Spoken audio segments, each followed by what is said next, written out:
You've joined us for this panel discussion event as part of Parliament Week. So Parliament Week is an annual festival held by the UK Parliament, which is trying to encourage people to engage more with Parliament and empowering them to get involved. And I'm very pleased that there are some people in the audience who are not pass holders from outside Parliament. And this is our contribution to that effort to open up Parliament to people from the non-parliamentary community.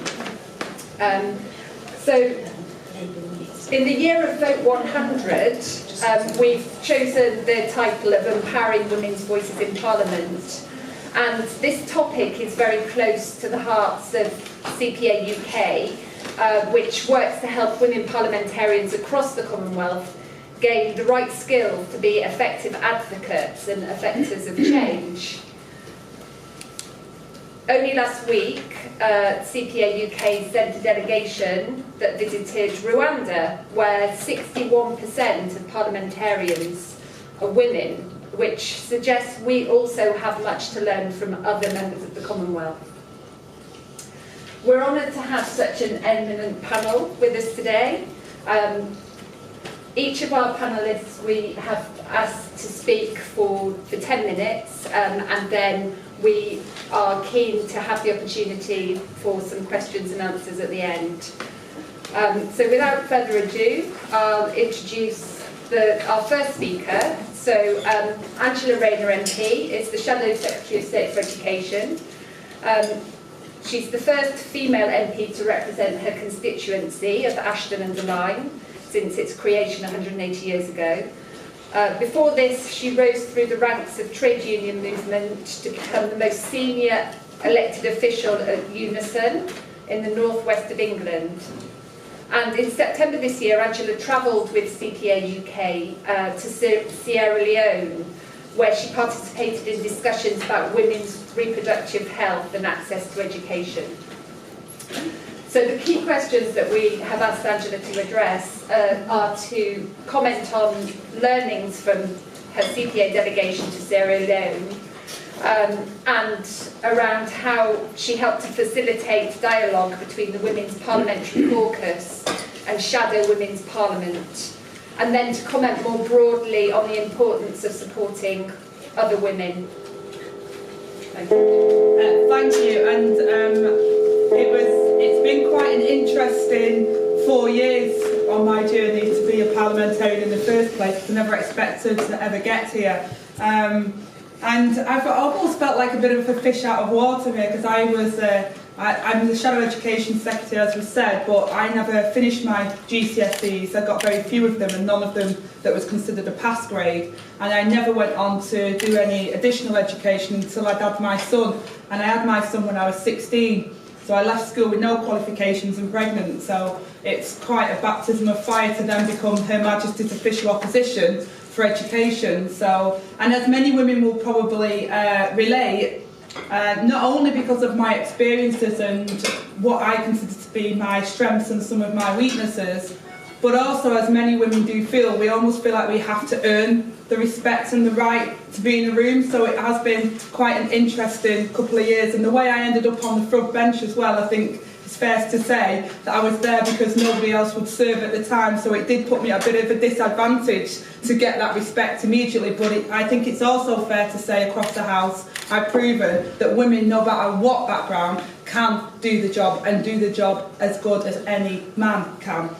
And my experiences with going to Sierra Leone, I mean, the country was so beautiful and so different to ours, but the Parliament was much more sort of raw. Some of the things that, I mean, I learnt BSL, British Sign Language, and when I learnt BSL, there's certain signs that I think are not very politically correct, but that's the way sign language is. And it's fair to say that the Parliament in Sierra Leone, to me, was, again, a bit more rough around the edges and not as politically correct when it comes to debating some issues. So whereas me and Maria and others on the panel would be absolutely flabbergasted to hear openly men talking the way that they did about women and women's rights to have children or not, and to have access to contraception, there it was quite free sport, and the way in which they laughed and mocked women who got up to stand and speak about those issues was quite shocking as well. But what was really inspiring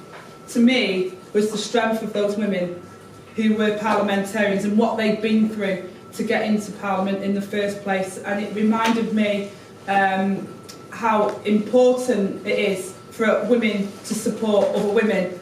And in my career, I found women that have been supportive, and I call them sisters, and then I find alpha women that are not sisters. They're alpha women that I've had it tough, you're going to have it tough, and get out of my way, I'm the only woman in the room, so I need to have that seat on the board, or I need to be that person at the front. And then there's other women that nurture other women and bring them on.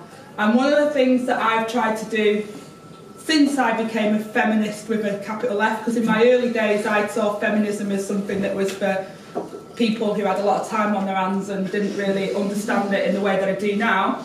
I thought that, you know, people get jobs on their merit. Of course there's no such thing as misogynism and sexism. I just thought that, you know, things were like that. So now, knowing what I do know, I feel very passionate that us women have to help each other.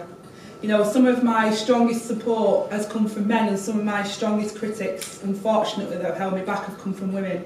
So I made it an absolute task to help other women. And one of the things that I was talking to the women in Sierra Leone and how we were discussing things was about how we can ensure that everything we do is about helping other women. So for example, when I was a union rep, I would take young women from colleges and others and give them experiences. I brought a young head girl from my constituency here, gave her lunch, got her the travel expenses to come here, paid for all that. She said, well, what can I do in return? I said, well, when you're in a position of influence, you do the same.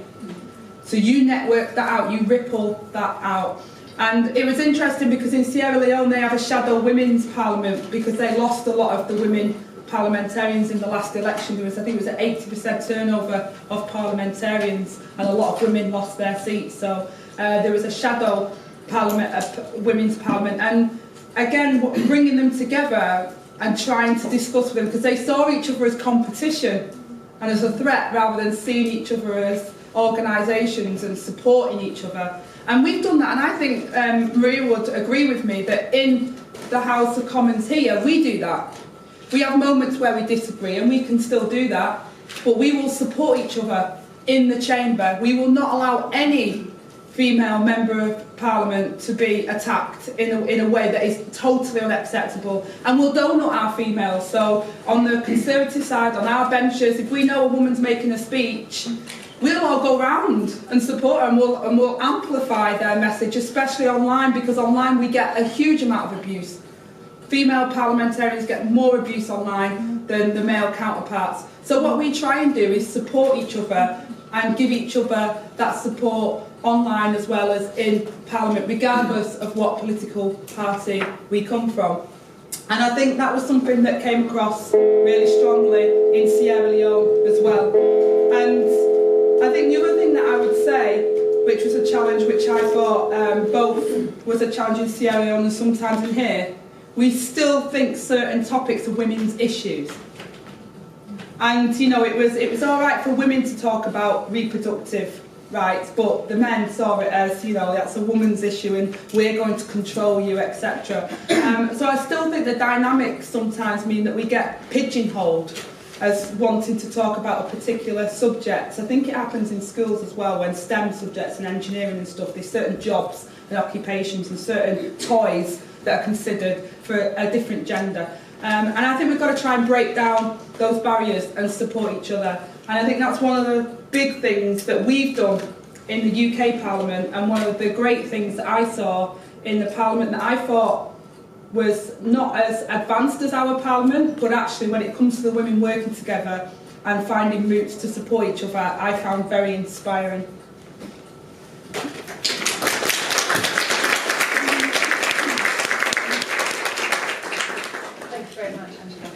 So our second speaker is Baroness Anne Jenkin, who's been involved in politics since the 1980s. She's co-founder. Much longer than that.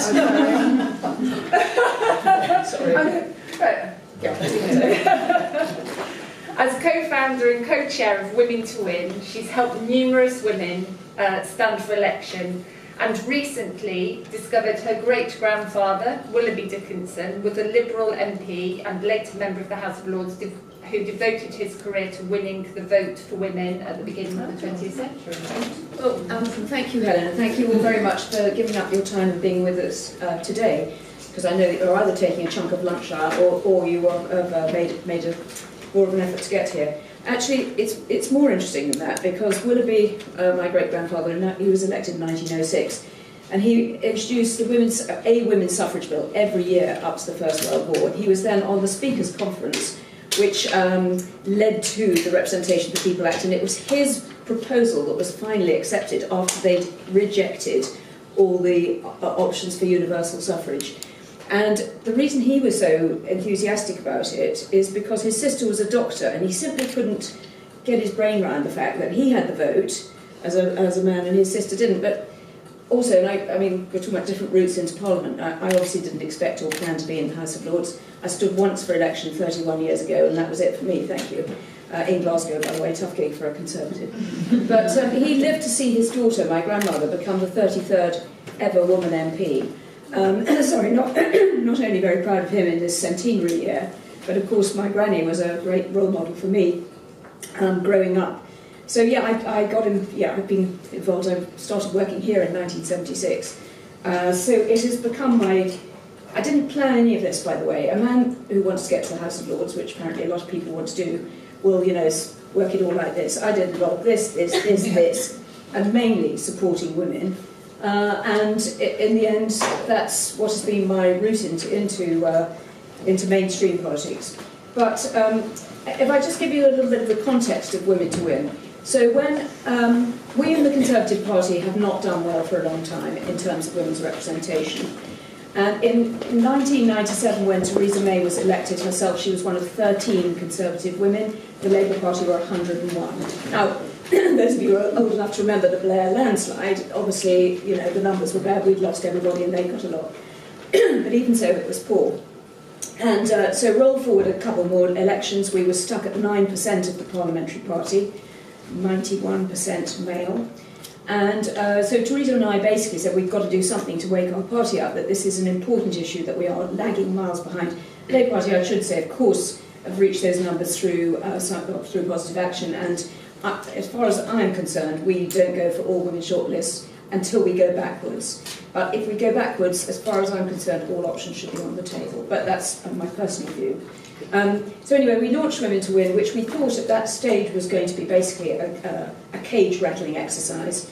But David Cameron, in his first speech in 2005, said that he wanted the Parliament to better reflect the country as a whole, and so we were given authority from the top, if you like, to be more active. So Women to Win is of the Conservative Party, but not within the Conservative Party, which gives us a lot of flexibility. So what do? We're mainly there to help women navigate the process, navigate the maze, because getting into Parliament, it is challenging to work out what you should be doing and how to do it. Our own system, which is different from other parties, is that you have to pass an exam, the Parliamentary Assessment Board, so you get on the candidates list, and any of you who are interested afterwards, please come and talk to me about that. But we look after women post-PAB and get them ready for selection. And I think one of my questions is how important is mentoring and training, but I prefer to call it development myself. But it is, we run various different programs, we do mock selections, we just give women confidence and I hope a bit of practice for public speaking and so on. And just to understand what the process is and how to do it. Now, in this centenary year, we've got a young woman in the audience today who I know, and she said to me, my New Year's resolution was to put in my form to go on the candidates list. And here we are in November, and this is something that we are well aware of. A man will put in their form within a couple of weeks. A woman will wait 6-9 months. Here we are in the centenary, New Year's resolution, January, and as she just said, I know that I want to win the lottery, but I haven't bought the ticket. So, because she's also fearful of imposter syndrome. Well, look, I'm fearful of it too, and I expect Angela is too, and Maria probably is too. I mean, it gets better, because I think there was a time when I probably couldn't have stood up here. Of course it gets better, but you've got to start that journey. And I think some of you may be coming to the Ask Her to Stand day next week, where all parliamentarians have been asked to invite some woman from their constituency to come here on the centenary of the day when the legislation was enacted, where women, weirdly, women aged 21 could stand for Parliament but not actually vote, because obviously it was a 30-year-old threshold. And I hope that both that and this and all the different outreach events that we're doing around the centenary and the Ask Her to Stand will encourage more of you in this room, or if you know somebody who, you know, shouts at the telly, who in your work life. I mean, there's a great woman, new woman MP, and she met a Labour, former Labour, now crossbench member of the House of Lords. She said, I really would like to be an MP. And she said, great, come on in, Labour Party. She said, no, I'm a Conservative. So this is just an example. So, of course, this person got in touch with me, and that woman is now a minister, and that was only like 5 years ago. It can happen. But if you don't start the journey, you definitely can't win the lottery. So I just urge more of you, whatever your political party. I mean, we're the ones with the problem, by the way, so do please come in and see me afterwards. I'm used to the queue always for Labour, but the truth is we don't need thousands, we just need a couple of hundred good ones. By the way, just in terms of progress, so when we started, I said we were 9%, 21% today, they've gone up to 67 women MPs, but that is still, let me just turn it on its head, 79% male MPs in the Conservative Party, most of whom, by the way, are very supportive of this. They know that we've got to do better. But if we don't have the pipeline, we can't get them over the line. So thank you for coming. Thank you to the CPA for hosting. My other obsession is food waste, so please make sure that you help us along the way.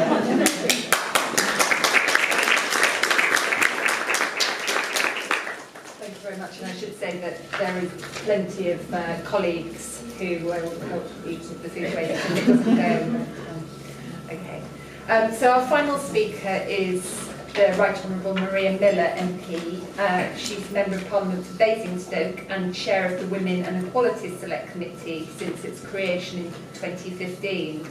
And through the committee's work, Maria and her colleagues have contributed to making the UK Parliament and the departments across Whitehall more gender sensitive and inclusive. And we've asked her to speak about the evolution of the Women and Equalities Committee, what it does and how it has helped women to get better access to Parliament, and also to comment on the importance of gender-sensitive parliaments. Thank you, Helen. And I'm also very proudly a member of the CPA executive, because the CPA, Commonwealth Parliamentary Association, does so much for us to be able to work with colleagues around the world. Before I talk about the Select Committee, I just wanted to ask the audience, how many people here have stood for election? How many people might think about standing for election? Any election. Any election. Any election. Alan, you stood for election. When I was elected in 2005, I was the 265th woman to ever be elected to Parliament. Now, I know that Anne's granny beats me hands down on that, but in 2005, to only ever have had 265 women is astonishing. And I tell this story against myself because I thought women like me became MPs because, you know, I was born in the Black Country near Wolverhampton. I went to my local comprehensive school. I didn't go to Oxford or Cambridge, and I'm not a lawyer. I, at the time, I did have a real job before I came here. Never count this as quite a real job. It's a way of life. I was a director of an advertising agency. I had 3 kids. You know, women didn't become members of Parliament. Why did I think that? Because I never saw women like me here. Now, I was wrong. Women like me do need to become members of Parliament, and I've understood that far more since being elected than I ever did beforehand. And that's why I was so adamant that we should have a Women and Equality Select Committee in Parliament. It's something that had never existed before 2015, astonishingly, despite the enormous commitment of governments of all colours to equality issues, we'd never had a scrutiny committee. And it struck me actually whilst I was the Minister for Women that that was actually wrong, because you needed that grit in the oyster of a select committee to challenge government about what it was doing on equality issues. Because despite the fact that we've got some of the best equality laws in the world, we're not very good at making them work in practice. And that's where select committees come in.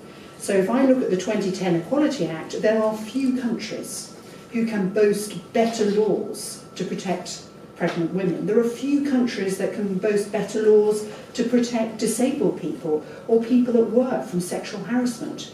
Yet we see in our newspapers day after day after day instances of where sexual harassment, disability discrimination, all sorts of discrimination, particularly maternity discrimination. We've got more than 50,000 women a year in this country who leave their jobs because they're pregnant. And it isn't because they don't have the protection, but that protection isn't working in practice. So that's why I fought hard to get the committee set up. What we've been able to do is not only scrutinise in the way that I've just described, but we also become a pressure house for change, and we're using the media effectively to keep a lot of these issues towards the top of the agenda. So the Me Too campaign that happened just over a year ago, or it didn't just happen, it became more prominent in this country just over a year ago. In other countries, I know they're concerned that the momentum is waning, because it's easy, isn't it, when there are a lot of people speaking out on an issue, if there's a lot of famous people talking about sexual harassment, to keep these things uppermost in people's minds. But I think as a result of the work of the Select Committee, and we've done 3 reports now on sexual harassment quite deliberately, two of those 3 in the last year, to keep these agendas, these issues really salient in people's minds, that we've been able to use the media to help us do that. So I am absolutely certain that having a select committee has helped change the focus and to put the focus more onto women's issues. And I think it's also had one other really important effect as well. And I really put this to you today, which is I feel that because select committees are cross-party, because we don't really look at these issues on party political grounds, we look at the evidence and then we put forward recommendations.